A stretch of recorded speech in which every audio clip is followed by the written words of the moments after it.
بسم الله الرحمن الرحيم. الحمد لله والصلاة والسلام على رسول الله وعلى آله وصحبه ومن والاه. بەڕێزان، ئەمەوێ لەم کورتە وتارەدا ناونیشانی وتارەکەی بەندە لەژێر ناونیشانی سەرنج بدە، تەنها تۆ نیت. لەم زوروفی ئێستای وەزعی نەخۆشی و ناخۆشەی و بەڵاو موسیبەتی کۆڕۆنایە و کۆمەڵێک موسیبەتی تریشی خۆڵقێندراوی ئینسانانی لەسەرن کە ئەویش پەیوەستە بەم دەسەڵاتە نادادگەریەکی ئێستا لە کوردستانە هەیە. مە زیاتر ئەمەوێت تیشی بخەمە سەر ئەوەی کە زۆر لە خەڵکی تووشی نائومێدی و تووشی کەئابە و تووشی دڵتەنگی بوون، بۆی کە پێیان وایە هەندێک پێی وایە ئیتر ئەما بێ کۆتایی دنیا بێ، ئیتر ئەم بەڵاو موسیبەتەی کە ئێستا هاتووە، چونکە لە تەمەنی ئەوە با بڵین لە تەمەنی منە، لە ساڵانێکی زۆرە ئەم بەڵاو موسیبەتە بەم شێوازە نەبووە، نەخۆشیەک بێت و هەموو کەون بگرێتەوە و دەرمانیشی نەبێ. بەڕێزان، هەرخۆی ئەم نەخۆشیە، ئەم ناخۆشیە ئەوەی کە هەندێک خەڵک پێیان وایە ئیتر ئەمە کۆتایی دنیاە و دوای ئەمە ئیتر خەڵکانێکی زۆر بەمە ئەمرن، لەوە چی خەڵکانێک مردوون و خەڵکی تریش بمرن؟ بەڵام پێمان وانە نەبێ ئیتر ئەمە کۆتایی دنیاە و دەرگاکان بەسەر ئینسانەکانە هەمووی داخراون. نەخێر. بەڕێزان، نەخۆشی لە سەردەمی کۆنەوە هەرە بووە. ئەم نەخۆشی ئێستا ئەم کۆڕۆنایە ئەگەر بڵین وەکو تاعون سەیری بکەین، تاعون لە سەردەمی سەحابیە هەبووە، لە سەردەمی عومەری کوڕی خەتابە تاعونێکات کە بە تاعونی عەمواس لە تاریخا باس کرا و کە دەیەکە لە فەڵەستین لێوە بڵاو بۆ و دوای تەشەنەی کرد. دنیای خەڵک بەم نەخۆشیە مردن کە ئەمانە خەڵکی گەورە گەورە و گەورە سەحابیان پێی مردن کە عولەمان بۆمانە گێڕنەوە 25 بۆ 30,000 بەس سەحابی پێی مردبوون، بەس سەحابی گەورە گەورەی وەکو ئەبوو عوبەیدەی جەڕاح بەمە مردووە. سەحابیانی تریش کە لە ڕیزی ئەوانە کە بەم دەرد و بەڵایە مردوون. بۆیە ئەمەی کە ئێستا هاتووە بەڕێزان، یعنی ئەوە نەبێت ئەمە شتێکی تازە بێ و دنیای سەحابی تر کە وەکو لە تاریخەوەمان مازەکە وەکو ئەبوو مالیکی ئەشعەری و وەکو معازی کوڕی جەبەل و وەکو یەزیدی کوڕی ئەبی سوفیان و یعنی ئەمانە ئیملاقی با بڵین سەحابیە بەڕێزەکانی پێغەمبەری خوا بوون. ئەبوو عوبەیدەی جەڕاح بە خۆی ئومەتێک بوو. عومەری کوڕی خەتابە فەرمێ ئەم ئومەتە ئەبوو عوبەیدەی جەڕاحی لێدەرکەی نوقسانی هێنێ، چکە لە سەردەمی ئەوە ئەبوو عوبەیدەی جەڕاح بۆ خۆی بەڕاستی قیادەیەکی زۆر گەورە بوو. بەم نەخۆشیە کە ئەو کاتە تاعونیان پێبوو لەفاتی کرد. حتى کاتێک کە عومەری کوڕی خەتاب کە ئەبوو عوبەیدەی جەڕاح والی شام بوو، یعنی سووریای ئێستا، کە چوو بۆ شام، کە ئەبوو عوبەیدەی بینی بەو شێوازە ژیان بەڕێ ئەکاو، ژیانێکی زۆر سادە، ژیانی زۆر سادەتر لە ڕەعیەتەکەی، لەو خەڵکەی کە ئەم سەرپەرشتیە کردن، لەو کۆمەڵگای کە ئەم تیای بوو. ئەو عومەری کوڕی خەتابە فەرمووی غەیەڕەتنە الدنیا كلنا ما عداك يا أبا عبيدة. فەرمووی دنیا هەمومانی گۆڕیوە، تەنها تۆ نەبێ ئەی ئەبوو عوبەیدە. ئەزانی کەم عومەری کوڕی خەتابە فەرمووی؟ ئەو عومەری کە تەریخ کە پێیانە ئەوت عومەری فاروق، ئەو عومەری کوڕی خەتابەی کە زۆرێک لە دنیا لەژێر دەستیا بوو. ئەو عومەری کوڕی خەتابە سوێنی خواردەبوو لە ساڵی گرانیە کە لەو سەردەمی خۆیان گرانیەکات، سوێنی خواروتی چەوری ناوێ بچێتە مەعیدەمەوە حتا موسڵمانە لی تێرەخۆن، کە وەکو بۆمانە گێڕنەوە تفیڕەوە کرد و خوێنە هاتە دەرەوە لەگەڵیا، خۆی توانی ژیانێکی شاهانەی زۆر تێر و تەسەل بەڕێ بکە. بەڵام نا، مەبەستم چی لێرەیە؟ ئەم عومەری کوڕی خەتابە ڕەزا و ڕەحمەتی خوای لێبێ ئاوای ئەفەرمووە ئەبوو عوبەیدەی جەڕاح ئەبوو عوبەیدەی جەڕاح بە نەخۆشی تاعون وفاتی کرد بەڕێزان. بۆیە ئێمە زۆر لامان قورس نەبێ، یعنی ئەم نەخۆشیە بڵێ پێغەمبەری خوا صلی الله عليه وسلم ئەفەرمێ أشد البلاء الأنبياء أشد البلاء الأنبياء ثم الصالحون ثم الأمثل فالأمثل. پێغەمبەری خوا صلی الله عليه وسلم فەرمێ ناڕەحەتترین بەڵا و موسیبەت تووشی پێغەمبەران بوون. پێغەمبەران واتە هەڵبژاردەی خوا پێغەمبەر بوون، قورسترین بەڵا تووشی ئەمان بووە. ئێستا تۆ کابێ دڵت بە خۆت نەمێنێ کە ئێستا تووشی بەڵا موسیبەت بووی. ثم الصالحون دوای ئەوە بێ کە پیاوە ساڵحەکان دوای ئەوان توش بوون، کابێ ئینشاڵڵا تۆش لە پیاوە ساڵحەکانی ئەگەر تووشی ئەم نەخۆشی کۆڕۆنایە بوو بیت و ئینشاڵڵا خۆی پەروەردگاری شیفا دەدا وە دڵنیا بە ئەگەر ئەجەلت نەهات بێ بەدایان نەخۆشی قورسی وەکو کۆڕۆنا وفات ناکەی، چونکە قورئانە فەرمێ قورئان ئەجەل دیاری کراوە لا یەستەئخیرونە ساعەتەن ولا یەستەقدیمون، ساعەتێک پێش و دوان ناکەوێ. ئەوانەی کە بەم نەخۆشیەش وەفاتیان کردو ئەجەلیان هاتووە. ئێدەی ئەگەر من و تۆ ئەجەلمان نەهاتە بێ دایان نەخۆشی تری قورستری وەکو کۆڕۆنا هەبێ لە دنیاە وە دەرمانیشی نەبێ دڵنیا بم و تۆ بۆ نەخۆشیە ناڕۆی. ئەگەر ئەجەلیشمان هاتبێ دایان حادیسەی تر هەیە بەڕێزان کە ساڵانە چەند ملیۆن کەس دایان ملیۆن کەس بە جگەراڕوە، دایان ملیۆنی تر بە حادیسەی ساراڕوە، دایان ملیۆنی تر بە عەرق ناوجەرگی ئەڕزێ و ئەسووتێ و ئەمرێ، دایانی تر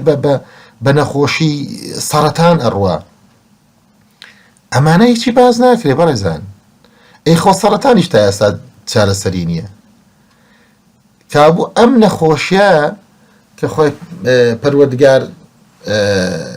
ئەمری ئەوی لەسەرەوە بەبێ ئەمری ئەوی شتێک نابێ، وەکو پێغەمبەر صلی الله عليه وسلم فەرمێت پێغەمبەران و ساڵحان و دوای ئەوانیش نمونەی ئەوان زیاتر تووشی نەخۆشی بوون و تووشی ناڕەحەتی بوون. هەر لە درێژەی حەدیثا پێغەمبەری خوا صلی الله عليه وسلم ئەفەرمێ موسڵمان لە قەدەر دینەکەی خۆی تاقیەکرێتەوە، واتە چەنە دینت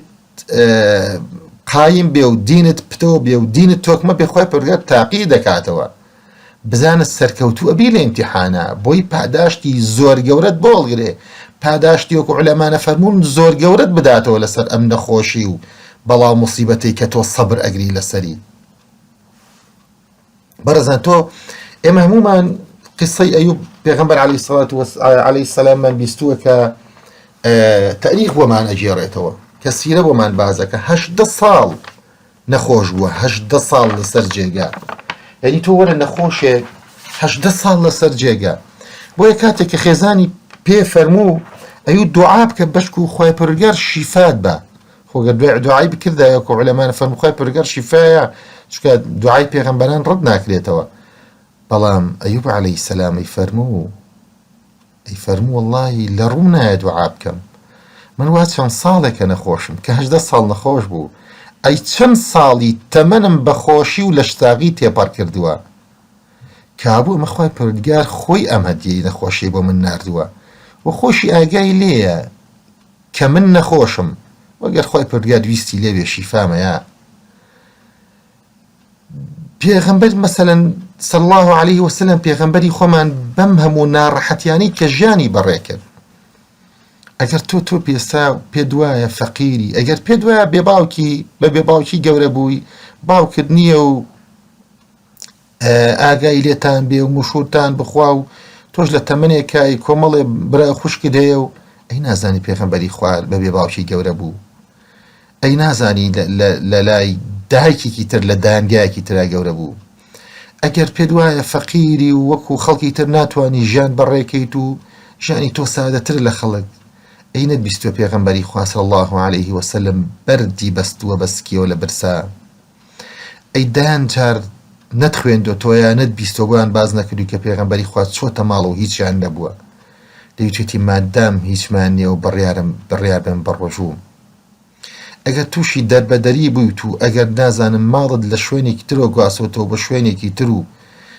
ئەگەر تو پێغەمبەری خوا لە وڵاتی خۆی دەریان نەکرد لە زێدی باو باپیری خۆی دەریان نەکرد ئەگەر پێ دوای ڕەشی کوشتنیان لێ کردووی پێغەمبەری خوا دەهەن پلانی کوشتنیان بۆ دانا یعنی هەرچی تۆ بازەکەی لە نەخۆشی و ناخۆشی پێغەمبەران و پیا و چاکان زیاتر تووشی ئەمە بوون هەمومان قسەی حەزرەتی یوسفمان بیستووە ئەوەی کە لە فیلمی شەلۆ چەندان جار سێرمان کرد بێ یوسف عەلەیهی سەلام پێغەمبەرێکی خوا بوو خستیانە ناو بیرەوە ئیتر بە هەموو پێوەرەکانی دوایانی ئەبێ ئەمە بخنچێ و بمرێ و هەناسەنێ و تەواو خۆی پەروەردگار کە ویستی ڕزگاری کە دەری هێنا لە بیرا و کردی بە عەزیزی میسر کردی بە والی میسر یوسف عەلەیهی سەلام کاتێک کە زوڵەیخا ئەو بەزمەی بۆ نایە و کامومان ئاگامان لێ زۆر لەسەری ناڕۆم کە هەموو دەرگاکانی لەسەر داخست هەموو دەرگاکان بە قوفڵێکی تۆکمە لەسەری داخست بەڵام کاتە یوسف عەلەیهی سەلام لەبەر خوا بەرەو دەرگا داخراوەکان ڕای کرد پەروەردگار تەواوی دەرگاکانی بۆ کردنەوە ئەمە دەسەڵاتی ڕای پەروەردگارە ئەمە بیری تەسکی من و تۆ نییە دەرگایەکە و داخراوە قوفڵێکی گەورەی پێوە ئیتر ناکرێتەوە ئەوە نییە ئیتر دژیان کۆتایی هاتوو نەخۆشیێک هاتوو ئیتر من و تۆ نەخۆشکەوتوین و چاک نابینەوە وڵالەوە چێ بمان کوژە و لەوە چ کۆتایت نابی و جاچی بکەین و هەموو ڕۆژێ لە بەرچاوی مناڵەکان تا بەخواژیان ناخۆشە و بەخواژیان ئاوا ناچێتە سەر و چی بکەین و خۆزگا قیامەت ئەهات و نا یعنی تۆ وار لێ هاتووە بەڕاستی وەکو ژیانت دەخۆت تێناوەتەیەک و کردوتە بە زیندان لە خەڵکی تریشی مەکە بە زیندان لە مناڵەکانتی مەکە لە خێزانتی مەکە لە دایک و باوکی مەکە لە براخۆشکی مەکە لە خزم و کەسەکانی مەکە بە زیندان نەخۆشیەکە و ئەگەر ئەجل ناتبێت تێپەڕە بێ سەبر بگرە و خۆی پەروەردگار پاداشت باتەوە کاو پێغەمبەر یوسف عەلەیهی سەلام کە بەرەو دەرگا داخراوەکان ڕای کرد خۆی پەروەردگار تەواوی دەرگاکانی بۆ کردنەوە خۆمە دڵنیاشین خوای یوسف و خوای من و تۆ هەر یەک خوایە ئێمەش ئەگەر پێمان وابێ دەرگاکانی دنیا تەواوی داخراون کە داژ نەخراون دڵنیا بە خۆی پەروەردگار بە خۆت نازانی دەرگایەکت بۆ ئەکاتەوە کە خۆتە تەسەورت نەکردووە بەڕێزان بۆیە بەڕێزان ئێمە دکتۆر محەممەد ڕاتب نابلیسی شتێکی جوان هەیە لەسەر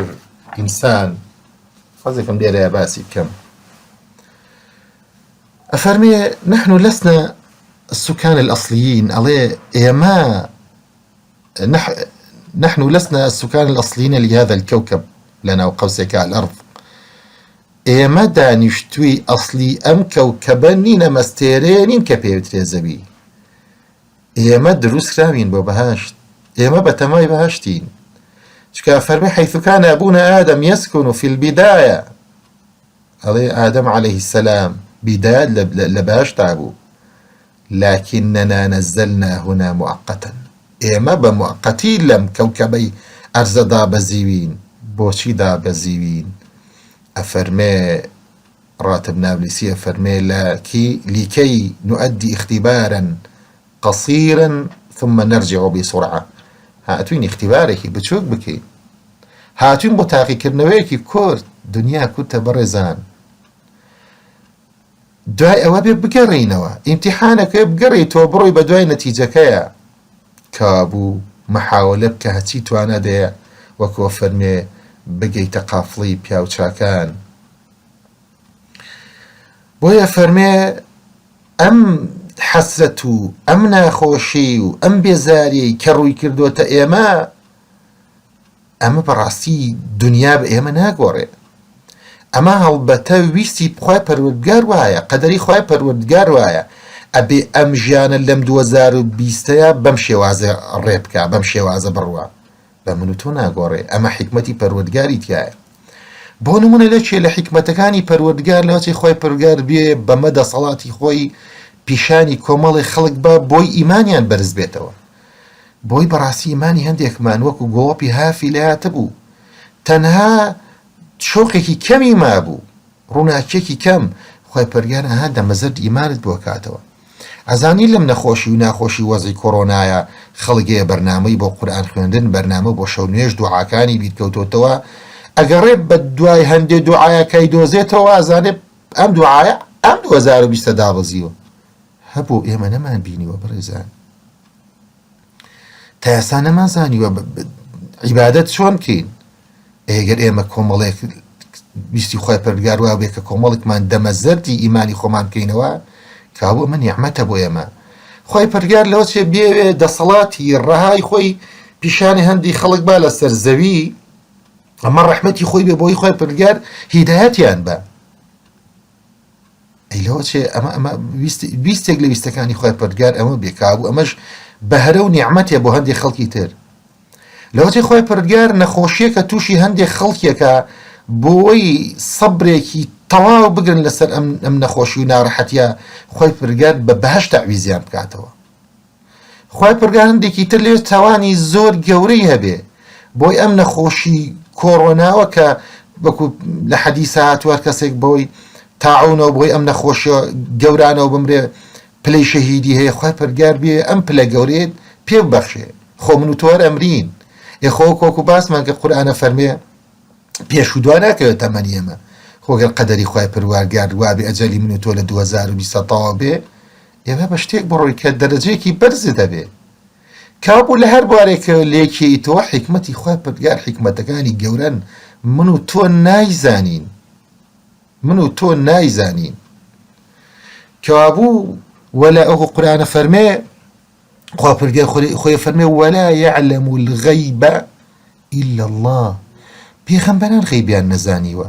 کابوو دنیایەک ئەسرار لەوە چێ لە نەخۆشی و لەم بەڵاو موسیبەتە هەیە کە من و تۆ نایزانین ئەی من و تۆ چیمان لەسەرە دەمەزەردی ئیمان خۆمان لەگەڵ خۆی پەروەردگارە یەکلایی بکەینەوە خۆمان لەگەڵ دینەکەی خۆی پەروەردگارە تند و تۆڵ بکەینەوە ئەو شتانەی کە تایە لاوازین بە قۆتی کەین نوێژەکانمان قورئان خوێندنمان شەو نوێژمان دوعامان چاکبوونمان لەگەڵ خەڵک فەقیرمان بیرکەوێتەوە بزانین ئەم دنیاە کۆتایی دێ بزانین زۆریمان بەڕێ کردووە کەمی ماوە کاوە پێویستیمان بەوەیە ئەوە وەکو دکتۆر محەممەد ڕاتب نابلیسی ئەچمۆ سەر قسەکانی ئەو کا فەرمێ الحياة قصيرة وأهدافها كثيرة ژیان کەمە و هەدەفەکان زۆرن کاو پێویستە ئێمە هیچ دەرگایەک لەسەر خۆمان دانەخین وە دڵنیابین هەموو دەرگاکان لە دەستی قودرەتی بخۆی پەروەردگاران کە بیان کاتەوە و ئینشاءڵڵا ئەگەر ئێمە سەبر بگرین دەرگاکانمان بۆ کاتەوە هەر لێرە نمونێکی جوان هێنێتەوە فەرمێ کەشتی تایتانی کە ئەومان بیستومانە ئەفەرمێ بەناها میئات الأشخاص دنیا بە سەدان خەڵک ئەم کەشتیان دروست کرد بەڵام خۆی پەروەردگار کە ویستی ئەم کەشتیە سەر نەگرێ غەرق بوو تایتانی غەرق بوو کە کەشتی تایتانی غەرق بوو خۆتان نەزانن سەرگوشتەکەی تو بڕۆن بەدوا پێز ناکە تەفاسیلی بەمە بەسم ئەوەیە لەگەڵ کەشتی نوحا کە ئەفەرمێ بەناها شخص واحد یەک شەخص دروستی کرد کەشتی نوح بەڵام ئەفەرمێ الأولى غرقت تایتانی غەرق بوو والثانية حملت البشرية وكشتي دوم كي يك شخص دروستي كد مادام ويستي پەروەردگاری لەسەر بوو بەشەریەتی هەڵگرت بەشەریە دەمووی سوونە سەر پشتی ئەو کەشتیە هەمە ویستی پەروەردگارە کابوو التەوفیق من الله سبحانه وتعالى خۆی پەروەردگار کە بێوێ تەوفیقی کەسێک بدا بێوێ هاوکاری کەسێک بکە ئەیکا یەک شەخص کاو بەڕێزان ئێمە پەیوەندیمان لەگەڵ پەروەردگارە باشکەین دڵنیا بە پەروەردگار لە هەموو کات و شوێنەکانە لەگەڵمانایە و فرێمانەکەوێ ئەفەرمێ ئێمە لەگەڵەوە هاتوین من تراب على تراب إلى تراب لەگەڵەوە هاتین بۆ سەرگەڵ هاتینە سەر زەوی هاتینە سەرگەڵ ئەگەڕینەوە بۆ ناوگەڵ إلى تراب کاو ئێمە لەگەڵین کابوو ئەم دەمارگیری و ئەم خۆبەزلزانی و ئەم تەعەسوب بۆ فڵان و بۆ فیسار و بۆ عەشیرەت و بۆ نازانم تەکەببوری شادە و دەوڵەمەنی ئەوانە هەمووی خەرە ئەولاوە تۆ تۆ لە گڵەوە هاتی بۆ سەر گڵ ئەچیتەوە ناو گڵ کە چوویتەوە ناو گڵ ئیتر چی یعنی بوویتەوە بەخۆڵ و تەواو نە ثم حیسابت لەگەڵەکرێ فثواب ئەو عیقاب یا پاداش ئەدرێتەوە باش دی عەقوبە ئەدرێ کابوو ڕۆژێک دێ بەڕێزان ئەم دونیایە کۆتایی دێ ئەی کێ بردوێتیەوە سەرکەوتوو کێیە سەرکەوتوو ئەوەی لەگەڵ ئەم دینی خوای پەروەردگارەیە خۆمان نەخەڵەتێنین شتی بچووک لە خۆمان گەورە نەکەین خۆت لەگەڵ خوای پەروەردگارە یەک لای کەرەوە ئیخلاسی تەواوت بۆ دینی خوای پەروەردگارە بێ دڵنیا بە خوای پەروەردگار دڵی تۆی دروست کردووە دڵت خۆشەکە ئاسوودەی ئەخاتە دڵتەوە ڕۆحت ئاسووداکە کە ڕۆحت ئاسوودە بوو لاشە بەدوایە بە ئاسوودەیی ڕێیەکە کە ڕۆحیشت ئاسوودە نەبوو لاشە هەرچەند خزمەتی کە جلی جوان خواردنی خۆش دنیایە شت بەکار بێنە بۆ پێزجوانی بۆ فڵان بۆ فیسار بۆ قش بەڕاستی ڕۆحت ئاسوودە نەبوو لاشە بەدوایە ناڕوە و دڵنیاش بین ئاسوودەیی تەواوی ڕۆحی لەگەڵ ئەم دینەی پەروەردگارە ئەها دەسەڵاتی ڕەهای پەروەردگار چۆنە بەڕێزانەکو کە باسمان کرد هەموو ئەم کەونەیە ئێستا تووشی یەک نەخۆشی بەسیط کردووە کە کۆڕۆنایە هەموو تەکنەلۆجیا و پێشکەوتنی دنیا تا ئێستا ناتوانێ دەرمانێک بۆ ئەم نەخۆشیە بدۆزێتەوە شکاویستی پەروەردگار وایەوە ناشزانین تاکەی بەردەوام بێ ئێمە دوعامان چیمان لەسەرە دوعامان لەسەرە کە خوای پەروەردگار لەسەرمانە بەڵاو مۆسیبەتە لابەرێ بەڵام وەکو عەرزم کردن خوای پەروەردگار دنیای ئەسرار و نهێنی هەیە کە بە من و تۆ کەشف نەکراوە و ناکرێ خۆتی پێوە مەشغوڵ مەکە خۆت بەرەدەستی قودرەتی پەروەردگار دڵنیا بە پەروەردگار عەبدە